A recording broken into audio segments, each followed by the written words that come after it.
Cet après-midi à Anderlecht, plusieurs dizaines de manifestants ont été interpellés par la police. Pourtant, tout avait commencé dans le calme. Justice nulle part, police partout. Ils étaient moins de 100 à s'être donné rendez-vous. C'est un SMS qui a circulé pour appeler à manifester. Hier, on a appris avec colère que les policiers qui ont tué Adil ne seront pas poursuivis.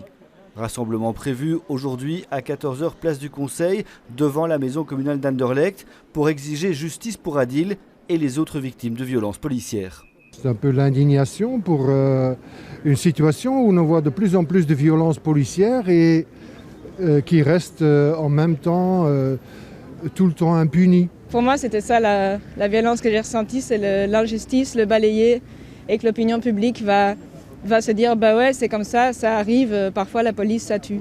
Les manifestants décident de quitter la place et forment un cortège sur la rue Van Lint.